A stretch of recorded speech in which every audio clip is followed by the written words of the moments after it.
Major league সকার MLS all star ম্যাচে অংশ না নেওয়া ইন্টার মিয়ামির দুই তারকা অর্থাৎ লিওনেল মেসি ও জর্ডি আলবাকে এক ম্যাচের জন্য নিষিদ্ধ করা হয়েছে। এই সিদ্ধান্তে অসন্তোষ প্রকাশ করেছে আর্জেন্টাইন বিশ্বকাপ জয়ী তারকা ও ক্লাবের সহমালিক জর্জে মাস।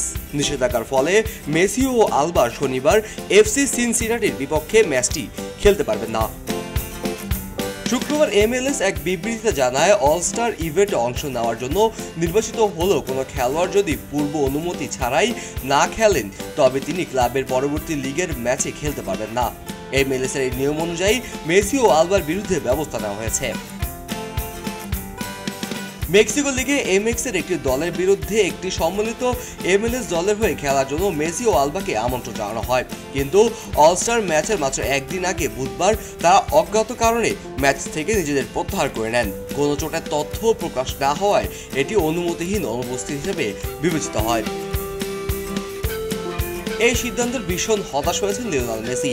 ইন্টার মিয়ামির সহমালিক জর্জে মাস এক সংবাদ সম্মেলনে বলেন, লিওনেল মেসি খুবই হতাশ। আমি আশা করি এর দীর্ঘমেয়াদী প্রভাব পড়বে না। তিনি জানেন বর্তমানে মেসির সঙ্গে চুক্তি নবায়নে আলোচনা চলছে। 2025 সালের শেষে তার বর্তমান চুক্তির মেয়াদ শেষ হয়ে যাবে। এমনকি সময়ে এই নিষেধাজ্ঞা মিয়ামির জন্য বাড়তি চাপ তৈরি হয়েছে।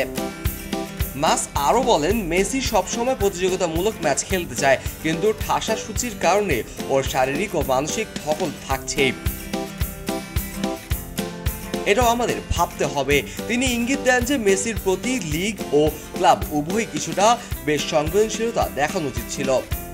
MLS কমিশনার ডন গার্ভার এই প্রসঙ্গে বলেন, আমি জানি লিওনেল মেসি এই লিগকে ভালোবাসেন। আমি মনে করি না মেসি ছাড়া আর কেউ MLS এর জন্য এতটা অবদান রেখেছেন। আমি তার সিদ্ধান্তকে সম্মান করি, তবে অলস্টার ম্যাচে অংশগ্রহণের বিষয়ে আমাদের দীর্ঘদিনের একটি নীতি রয়েছে এবং সেটি মেনে চলতে হবে। গার্ভার সূচির চাপের বিষয়টি স্বীকার করে বলেন, সূচি নিয়ে আলোচনার সুযোগ রয়েছে, কিন্তু যদি কোনো খেলোয়াড় অলস্টার গেম না খেলতে পারেন তবে আগেই আমাদের জানানো উচিত ছিল। এই নিষেধাজ্ঞা এবং তাকে ঘিরে তৈরি হওয়া বিতর্ক এখন ইন্টার মিয়ামির জন্য একটি গুরুত্বপূর্ণ সময় এসেছে। মেসির সঙ্গে চুক্তি নবায়ন নিয়েও আলোচনা চলছে এবং এমন পরিস্থিতিতে তার সিদ্ধান্তকে প্রভাবিত করতে পারে বলেই আশঙ্কা রয়েছে ক্লাব কর্তৃপক্ষের। এখন দেখার বিষয় মেসি ও MLS এর সম্পর্ক এই ঘটনায় কিভাবে প্রভাবিত হয় এবং চুক্তি নবায়নের সিদ্ধান্তটি এই দ্বন্দ্বে কোনো ভূমিকা রাখবে কিনা। এলো খবরের কাগজ, নিখাত, নির্ভীক, নিরপেক্ষ।